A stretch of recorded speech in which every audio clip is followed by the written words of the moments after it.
Good morning, everyone, and welcome to Business Plan Basics. I am Heather Bluen, and I'm the regional manager based out of the Regina office.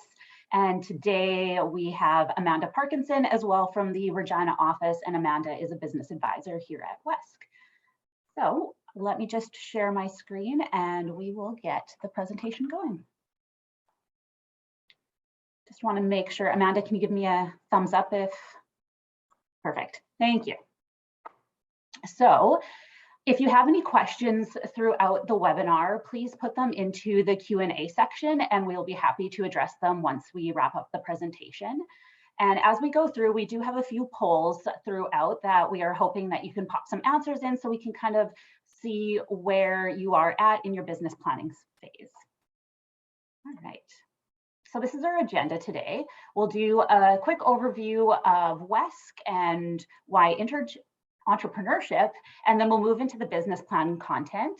And in the business plan, we'll take more of a deep dive into some of those more challenging components of a business plan, and we'll conclude with some financing options and address any questions you may have.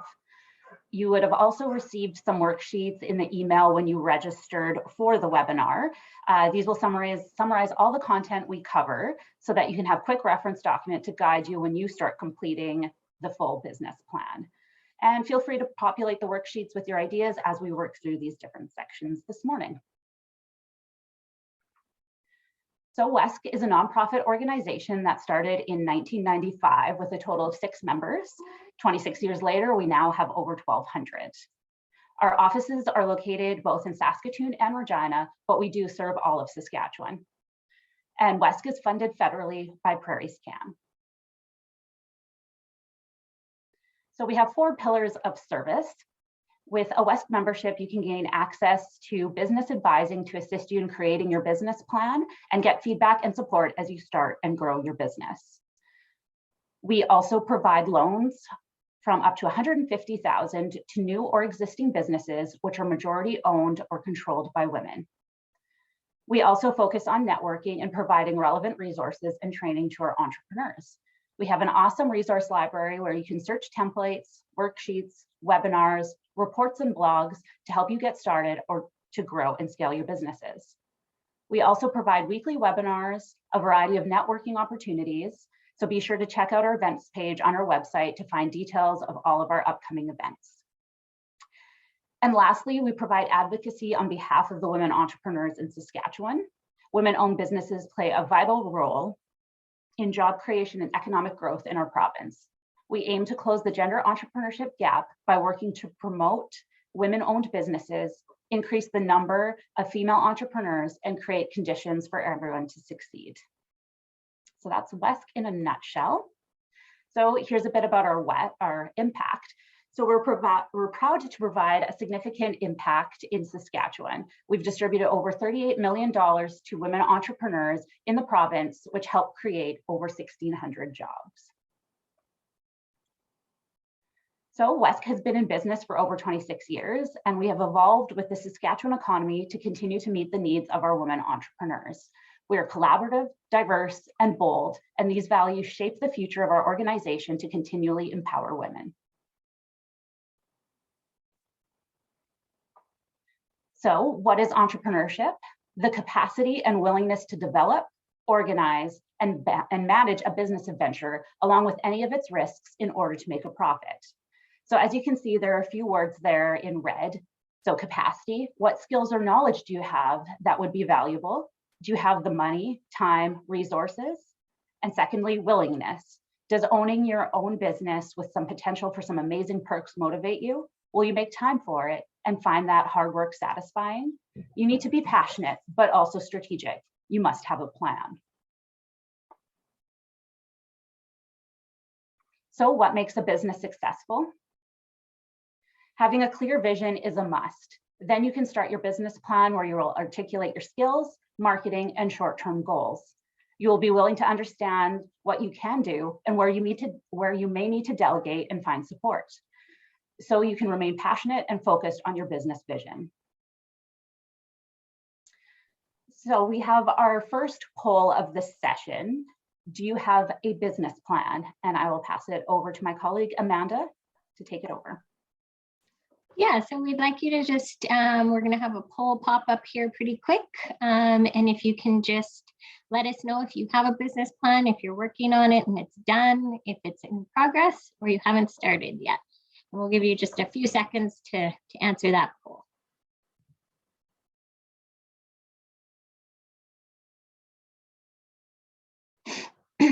Okay, so it looks like a lot of people are in the haven't started yet stage, so that's great. That's probably why you're here today. And I'm hoping that you can get some answers and some insight into what will help you put into the business plan, and then some resources at the end to also help you. And of course, WESK is a great resource. You can meet with business advisors to also work through the business plan and provide feedback. So do you need a business plan? Yes, definitely. There are quite a few benefits to having one. So it really helps you explore, research, and make decisions with minimal risk. And you're still in the planning stages, so you don't have to commit to any of those large purchases that might be a bit scary, and you can really make sure that you're making the right choices. It's a roadmap, so you will set your goals, milestones, and determine outcomes. And this helps you provide the focus and clarity that you need to be successful. The business plan is also dynamic, and it's a living document. So as your business changes over time, your business plan will change too. You may adjust your services and product offerings to meet customer demand, or your long-term goals may also change as new opportunities or challenges arise.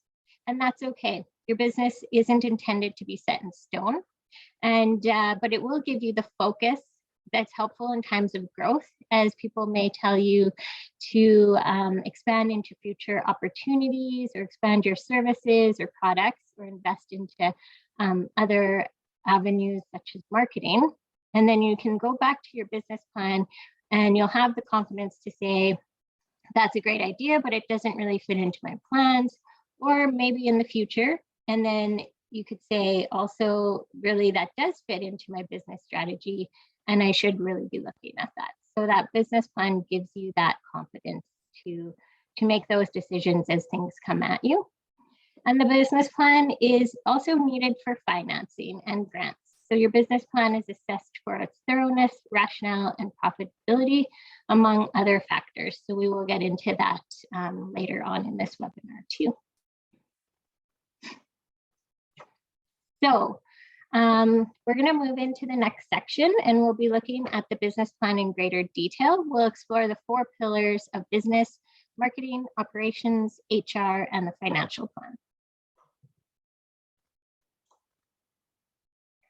So the business plan should answer the following questions. What does your business do? As the owner, what are your skills, knowledge, and experience that will drive the business? Who are your customers? What kind of facility do you have or need? Where is your business located? Is the business financially viable? Without knowing the numbers, it is like you're driving in the dark without any headlights. You can't see where you're going, but the financial plan sheds light on your business and provides you the necessary financial information to make informed decisions. So this is an outline of what is in a business plan. So typically there's the cover page, table of contents, executive summary. That is an important piece. A lot of people just read that piece as it's a recap of the whole plan. So it's important to have that really, you do all the other pieces first and then go back and fill that out. You'll have your marketing strategy, operations plan, human resources, financial plan, risk analysis, and then any appendices. And we have our business plan template and 2-year cash flow template available on our website, and those were also sent out to you. So definitely check those out. And then we will move into our first section right now, which is going to be the marketing strategy. Sorry, I just had to find my unmute button. It's hiding. All right, into marketing. So the marketing strategy describes the who, the why, and the how. This is where you're going to describe your market, your ideal customers, and your competitors. It also outlines the methods you will use to reach your customers. So market analysis is a really important piece of the marketing portion of the business plan overall. And this is really where you do the research to find out who your customers are, your competition, and really truly understanding how to communicate and and to generate sales. So as you learn more about the industry and market you're working in, you can determine who your competitors are, and then you will understand how you're different from the competition and specify who you want your customers to be. For industry research, you'll want to look at trends, growth, and success factors. This slide shows the NAICS code for independent artists, writers, and performers. NAICS stands for the North American Industry Classification System. You can find your NAICS code online at the Government of Canada website. However, this site can be slightly tricky to navigate. So if you Google your business industry with the terms NAICS, so if you were a restaurant, you could do food and beverage, NAICS, and put that into Google, and you'll find your code much easier. Knowing your code is important to doing market research and may be needed for contracting and registration purposes. You will also want to estimate the performance of your business against the industry average. You can do this by secondary research. So that's the information that has already been collected by other sources. So you can reach out to Square One, and they have a variety of industry reports based specifically on location and NAICS codes, and a list of competitors with their revenue and expenses. And primary research is conducted by you from direct sources. This is where you observe your competition, reach out to similar businesses in different jurisdictions, interview potential or current customers. So this research is critical. It's to help your business grow and be successful. It's a necessary part of the business plan, and many lenders will require that you've done your research to understand your true market, the industry, and its potential. You'll also want to conduct a pestle analysis to look at the key factors. So within that is the political, economic, social, technology, legal, and environmental factors influencing your business from the outside. This offers insight into the external factors impacting your business. For example, COVID is a great example of this because many of these pillars have changed due to the pandemic, and businesses need to be aware of the ever-changing requirements. And as of next week, we will be kind of impacted a little bit again with some change or lifting of restrictions. So that's some good news. And then finally, understanding your competition is another key component in your marketing strategy. There are different types of competitors. So we have direct competition. So those are similar businesses offering similar products and services to your business. And indirect competition, a business competing for the same customers you are. Don't discount competitors just because they're a little different. For example, a candle business versus essential oil businesses at a trade show. They will be competing for very similar customers. Now that you've identified your competitors, you will want to do a competitive analysis and compare them to your own business. This will help you to understand what really sets you apart from others in the same space. If you use a chart like this on the slide, you will have a side-by-side comparison, and you can use your competitors' strengths and weaknesses to help drive and form your marketing strategy. Some other examples of success factors to consider would be products, branding, website, and social media presence. The SWOT analysis puts together a lot of the concepts we've talked about in the last few slides. You can do this on a regular basis to help you with the strategic direction of your business and as things change in the industry. So, who is most likely to buy from you? Why are they going to buy? And does age, income, and education play a role? So your customer is not everyone. You need to clearly define your specific customers and know them well. Who are they? Why do they buy from you? Do any other socioeconomic factors play a role? To understand your customers better, you can make customer profiles by defining as much information as you can about them. Look at where they live, personal attributes, lifestyle choices, and behaviors. This is an important activity to focus on. It will help you understand which specific customers to target with advertising and how to communicate effectively to them. And it's kind of fun activity to do. You get to think about your ideal customer. I am going to pass it back over to Amanda to talk brand strategy.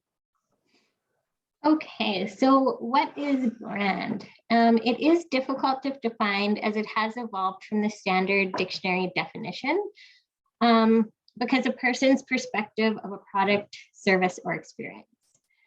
A well-defined and executed brand strategy affects all aspects of a business, and it's directly connected to customer needs, emotions, and competitive environments. It's not just your logo, your product, your name, or your website. It's really much more than that. It's tied into your industry, competitors, and customers.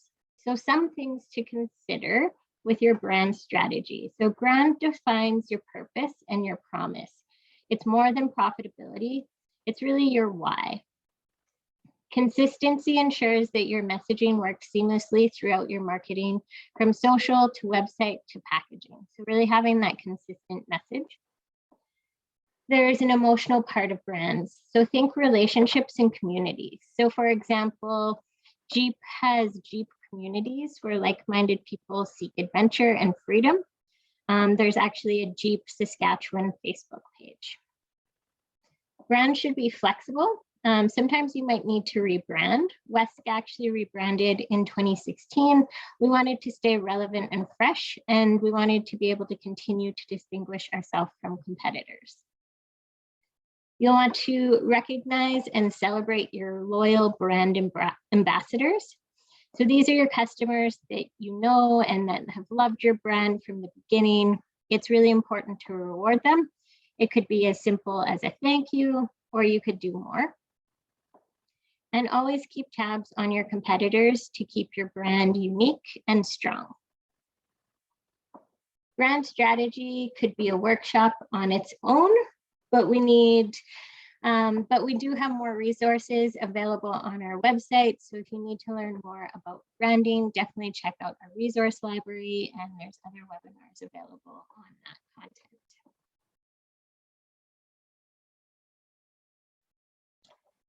So the marketing mix. So Heather already walked us through the marketing strategy where we explored the industry, competitors, and customers. Now we'll review the marketing mix, commonly known as the 4 Ps. The marketing mix helps you think about your product or service. This is the how or the planning part of your marketing. So remember, the marketing mix refers to broad levels of marketing decisions and the categories: product, price, place, and promotion. And the focus of the marketing mix is the customer and not you as the business. So have the customer in mind. So products. In your business plan, you would identify all of your products and or services. You'll describe them and identify the need or problem that these products or services solve. You'll want to link this to your brand and how it is unique.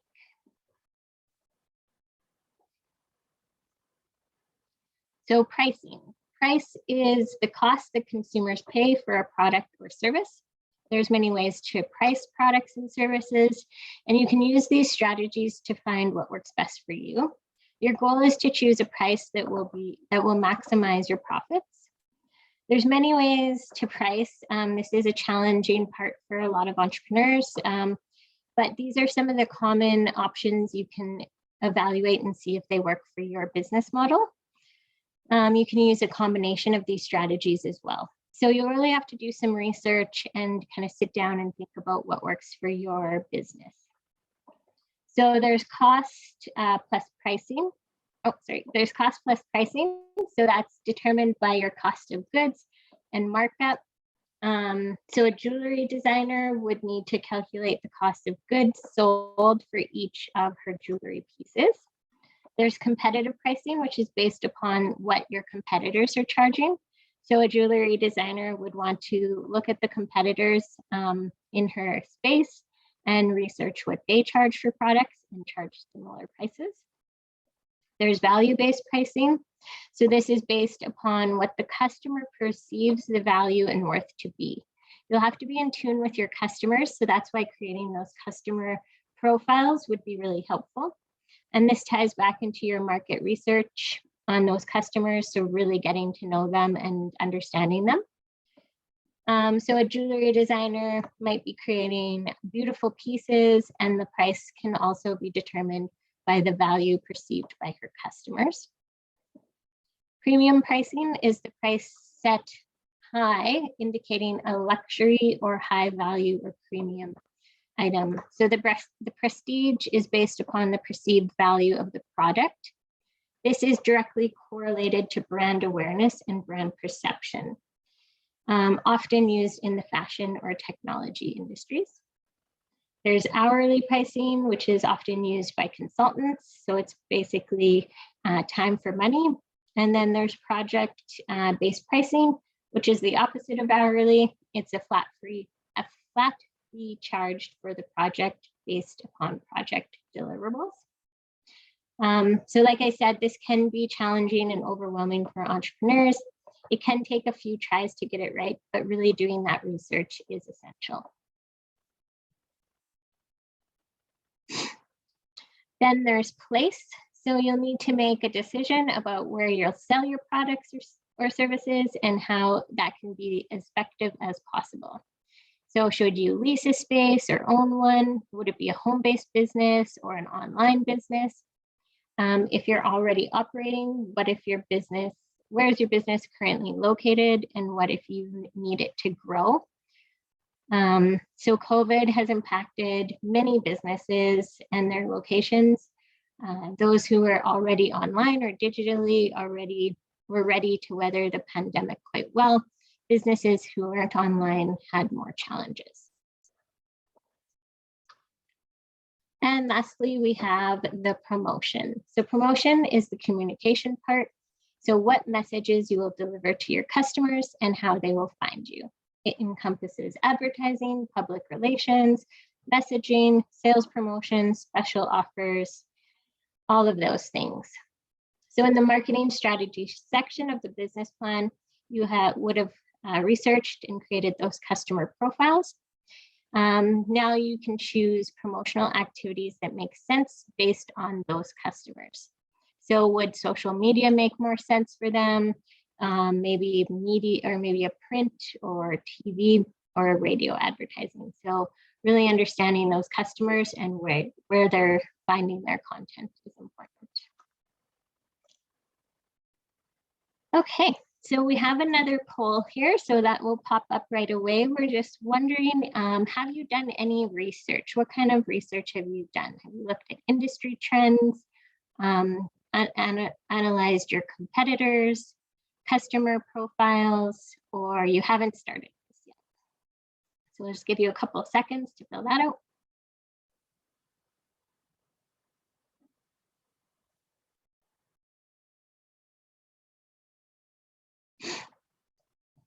Okay, so it looks like some have worked on understanding their competitors and customers. So that's a really great starting point. And then lots haven't started their research yet. So hopefully this will give you a bit of inspiration to go out there and start looking at some of that fun stuff. So now I'll pass it over to Heather and we'll talk about operations. Thanks, Amanda.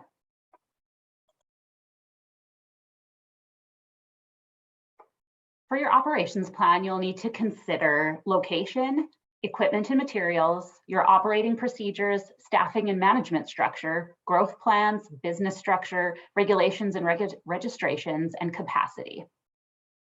So exploring a growth plan is important because you may need to consider how growth could impact your location, equipment, and staffing needs. If growth happens quickly and you don't have a plan, it'll be very overwhelming and you may miss a huge opportunity. So as mentioned on the previous slide, you'll need to plan for growth. Things to consider are, how much can your business grow based on your current way of operating? How much do you want your business to grow? If there's a gap, what actions can you take? So your capacity growth trajectory and ability to scale all tie back into your business model and vision. For example, do you want to reach more people by increasing production where you hire employees or outsource work to mass produce and have lower prices? Or do you want to build your brand to create custom work with higher prices? There is no right or wrong answer. Rather, it's about your vision and what you want to achieve. Planning is key. That's why the development of a business plan and financial projections are extremely important. And it's easier to do it when your business is small. This is the time to invest your time and energy in foundational systems and processes that will allow your business to grow and scale.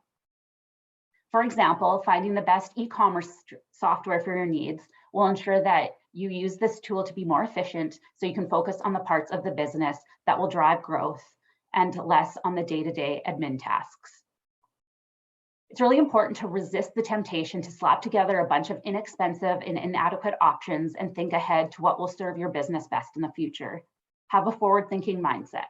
Think as an owner of a business 10 times larger than your current reality. Choose solutions that will serve what is and what may come. And of course, WESK can help you along your way throughout your growth phases too. We will go now onto the human resources section of your business plan. So in the human resources strategy, you will need to define what does, sorry, I have a tickle in my throat. What does build on your growth strategy? Use this opportunity of going through your business plan to understand your business needs and hire as needed at the right time. You can't be everywhere at once. Focusing on your core strengths and hiring or outsourcing the rest of the tasks associated with running your small business is essential to a scalable business. Concentrate on working on your business instead of in your business. Scalable business owners are experts at leveraging outside resources and support. Build a staff or team of contractors to do what they do best so you can concentrate on building your business. You will also need to consider professional support such as bookkeepers, accountants, and lawyers. As a business advisor, we often recommend that when starting a business, you hire an accountant or bookkeeper and lawyer. There are some upfront costs, but this could save you a lot of money in the long run. At WESK, we also offer our All Access Expert Advice program to our members. This means you can book an hour-long with an accountant, lawyer, HR, and marketing professional for only $30 an hour, and they can help ensure you're making informed decisions in all areas, which are typically overwhelming for entrepreneurs. And don't forget that mentoring and networking is also important. You can grow by sharing and connecting with others in similar situations or industries as yourself. So we're going to have another quick poll here. So what supports does your business need? And go ahead and check all that apply. So there's accountant, bookkeeper, lawyer, marketing and social, consultants, HR, intellectual property, or if you don't need any at the moment.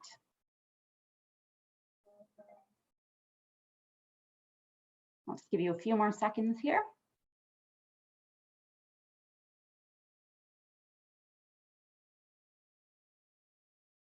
Perfect. All right, so we have responses kind of across the board there, which makes sense. There's a lot of kind of support options available, and we do encourage you to look for that outside support as well as connect with a business advisor to help point you in the right direction. Awesome, we will continue moving on. So we will next go into the financial planning portion, and I will pass it back over to Amanda. Awesome. Okay, yeah, we'll get into the financial part now. So the financial plan. These are the questions your financial plan will answer. So how much do you need to start or grow your business? How much of your own money should you contribute? How much money do you need to borrow? What will you do with the funds you raise? How will you pay back your investors or lenders? And how profitable is your business? So this is a very important piece. It can often be kind of scary for entrepreneurs, but definitely important to learn about and get a little bit more comfortable in. So when you're creating a financial plan, the cash flow spreadsheet is a great place to start. So you start by entering in your financial decisions and historical data if that's relevant, if you've already been operating. So you enter your sales, expenses, costs, and any funding in the designated sections. And then once all that information is inputted, you'll look at the net income and see if the plan is viable. So is the business profitable? Does it have a positive net income? So most of the spreadsheets calculate the break even, and break even means, basically it means, can the business generate enough revenue to pay the expenses? So that's another important piece to consider. And as you work through the cash flow, you might have to do more research and confirm the actual expenses and costs by getting quotes. So lots of times you kind of start out with guesses and estimates, and then you kind of see if it looks good. And then you can start putting in actual expenses as you do more research into your financial plan. And you might have to revisit this. So as you keep getting more information on those expenses or getting those quotes in, you start to revisit your plan. You might also want to make two different scenarios. So you could make kind of a conservative one and then maybe more realistic. This way you can see how your business is looking in both of those kind of scenarios. And WESK has a really great cash flow template. It does all the calculations for you. All you have to do is just input those sales and those expenses that you know.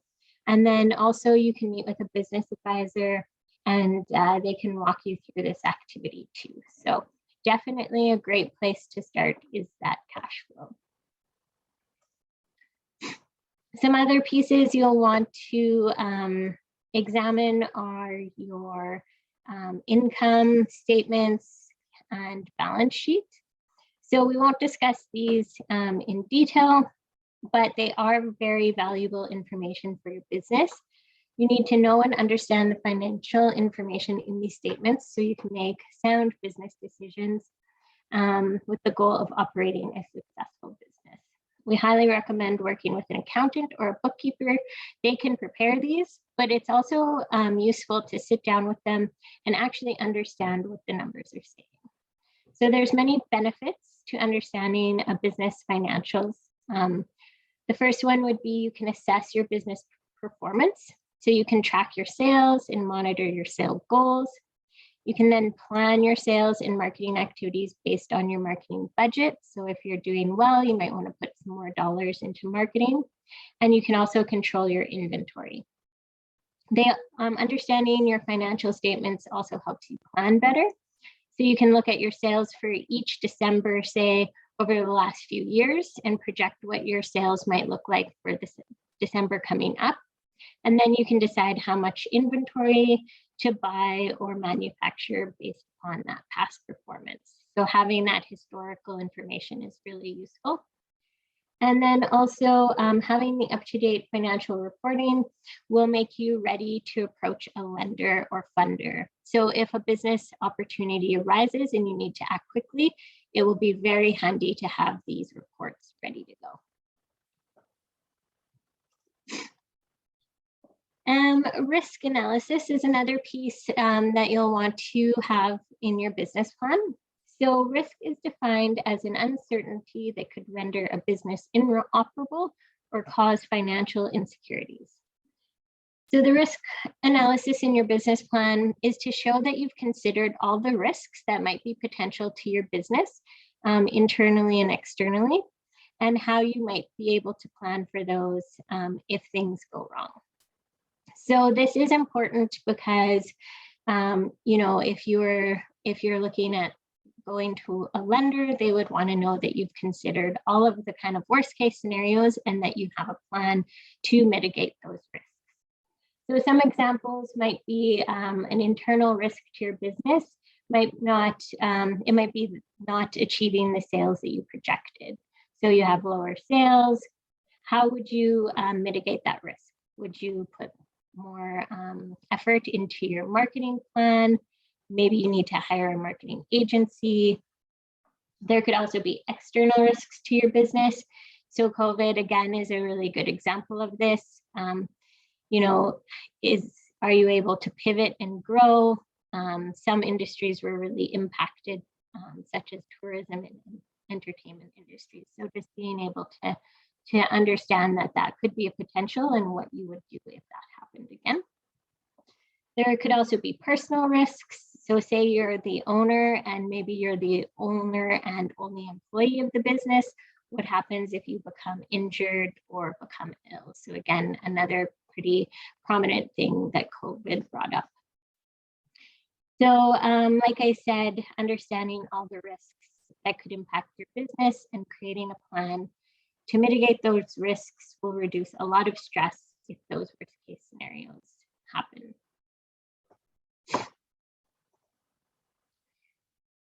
So we are getting close to the end of our presentation. We're just going to quickly touch on some information about financing and some resources that can help you with your business plan going forward. So we have another poll. Do you think you would need financing for your business? So do you need to get a loan, or are you looking for grants? What does that look like? So yes, you do need some, no, or you're not sure yet.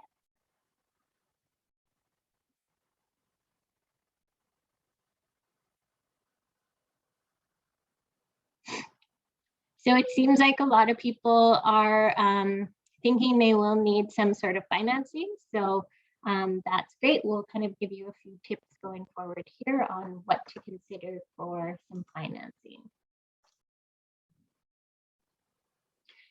So there's many ways you can finance your project, and it really depends on your personal financial situation and any opportunities that are out there. So there's, you know, you can go to different entrepreneurial organizations, there's grants, there's credit unions and banks. You might be lucky enough to get an investor. Maybe your friends and family can help out, or maybe you have some savings set aside for your business. So there's a few organizations I just want to touch on. WESK has loans up to $150,000 for women-owned businesses. SEAF has options available for Indigenous clients. Clarence Campo Development Fund and SMEDCO have options for Métis clients. Futurepreneur supports youth entrepreneurs aged 19 to 39. And BDC also has small business and startup loan options. So if you are interested in learning more about those, definitely check out their website. And of course, you can talk to a business advisor with WESK to learn more too. So it is important to know what lenders will look at and be aware of this so it doesn't come as a surprise when you do have your business plan completed. You'll also want to make sure these pieces are kind of in check as well. So some things to consider are that you should have your tax returns up to date, have any payments made to CRA. If you're an operating business, you'll want to make sure your financial statements are up to date and ready to go. The viability and business plan will definitely help. So if you have a very well thought out and researched business plan, that will make it that much more successful for a loan to go through because you would have gone through all of those due diligence pieces. They'll also be considering the management piece, so the capacity and experience of the owner and the team. They'll want to look at some security, so they do need to secure the loan with either business or personal assets. The owner will have to invest some equity into the project as well. So often that's around 20% of the total amount you're asking for. And once you apply for the loan, they'll use Equifax or TransUnion to check your personal credit history. So just maybe check that out before, just to make sure you do have an okay rating. So the different types of loans that WESK supports. So we do startup loans, expansion loans, purchasing a business or a franchise, some working capital, purchasing materials or inventory. So to be eligible for a WESK loan, you should meet with a business advisor.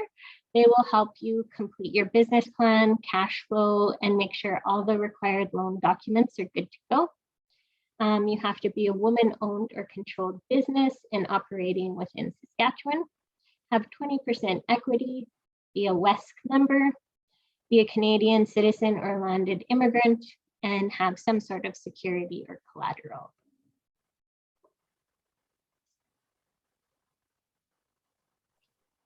All right, we will go to our final poll of the morning. So how do you feel about the information that we covered here this morning? So your poll options are, you're super excited and you're going to go start writing your business plan now, you're encouraged to take the next step, or you're looking for some more time or resources or support to help you get started. I'll give you a few seconds here.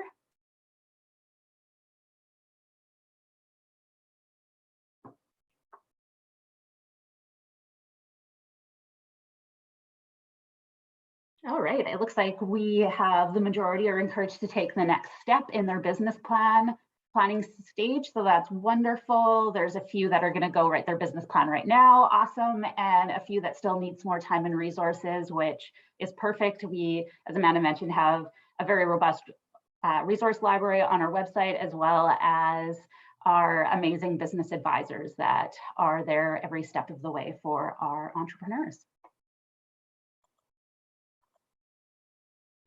All right.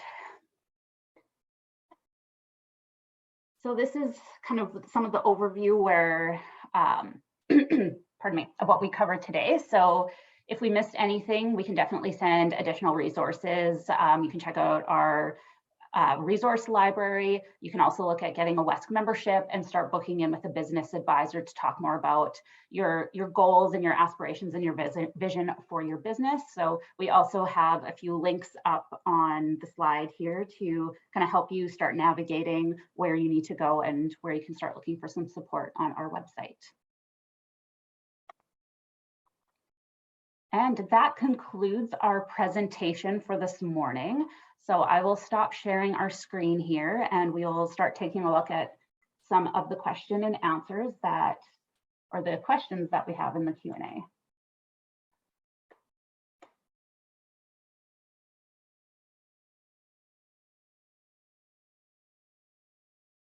So Amanda, do you want me to read the questions and then we can go back and forth in answering? Sure. All right, so first question is, on average, how many hours can you expect to commit initially to a business plan?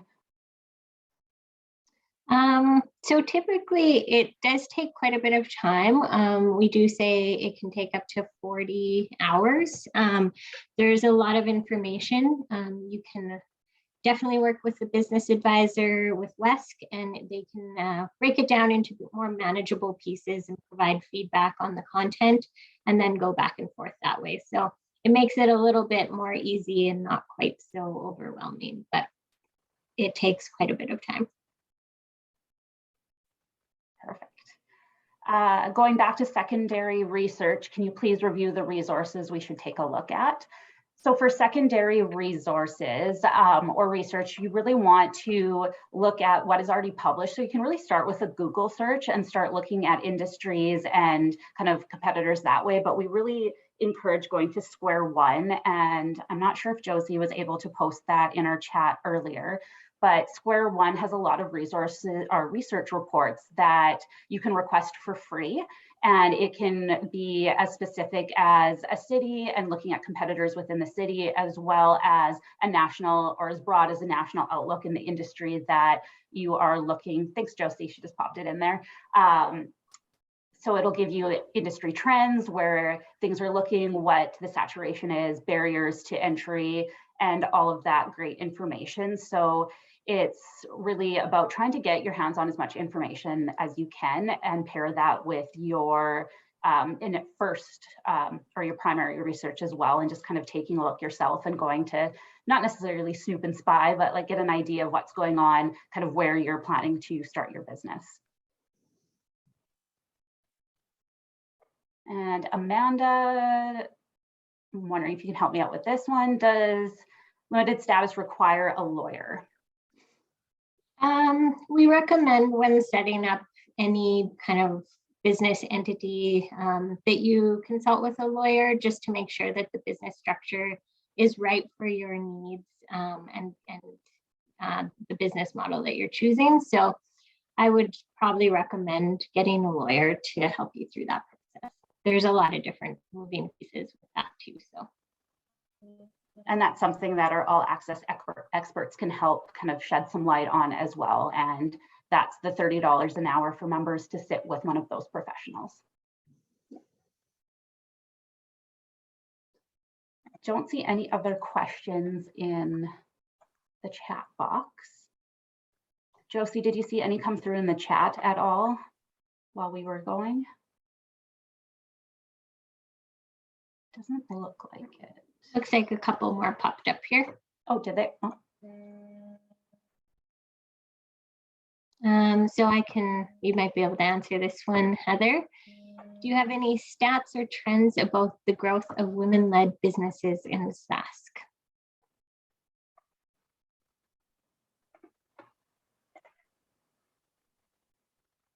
So based on some of like the past research that has come out recently, just in the past few years, our growth trajectory is actually quite high. We still have a lot of women coming to WESK to look at startups, but and I know we were very successful women entrepreneurs in Saskatchewan throughout the pandemic.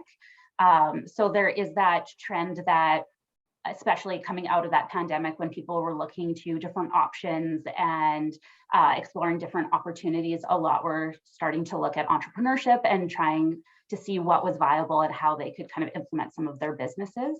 I think I don't have numbers off the top of my head. Of course, my brain is going blank now that I'm sitting in front of a computer, so I apologize for that. But there is a trend of growth in that entrepreneurial side in Saskatchewan, definitely. And on our website, we have some information about the different, in our annual reports, we have stats about kind of women entrepreneurs in Saskatchewan.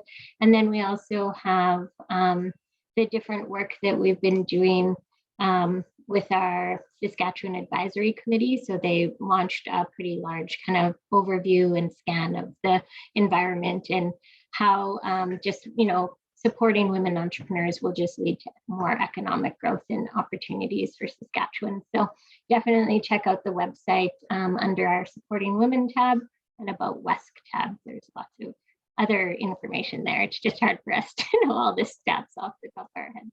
And Josie put a link as well to our report section on our website, which has all of our recent kind of findings and information on that. Great. There's another question asking about the cost of a WESK membership. So our WESK membership comes in a couple different options. So a lot of our entrepreneurs looking to start their businesses and having that support every step of the way is the Trailblazer membership, and that's $125 a year. And that gives you access to that unlimited business advising, networking opportunities, some discounts on our events, such as our summit and gala that's coming up in May, as well as access to some of our programming. So the list of perks are all on our website under our membership tab, but it is $125 a year for kind of looking at that startup side of things. And then Josie just popped in as well, the Changemaker is $375, and that's kind of targeted more towards the established businesses looking to grow and scale their businesses. And the memberships are on a prorated basis right now, so they renew on April 1st. So right now they're quite inexpensive. And we have one more question here. Do you have any information on your website about registering your business in Saskatchewan? So we do have a startup checklist. It kind of helps with all those different kind of administrative pieces that you need to consider when registering your business. You'll definitely need to go to ISC. They're the part that you register with, and they're honestly the best. If you do have questions, is to reach out to them and ask them directly. They're the experts in kind of that space. But I think we're going to be adding the checklist to our follow-up resources that we send out to you. So you'll have that handy. And then it also talks about registering for any GST or PST and all those different pieces, and considering insurance and maybe setting up a bank account. So there's lots to consider and lots of pieces, but that checklist kind of walks you through, and then you'll just have to reach out to the different organizations directly if you have more questions, because they are the experts and everything is kind of changing. So it's hard for us to keep up to date on all of those changes too. So. Any other questions out there? Feel free to type them into the Q&A.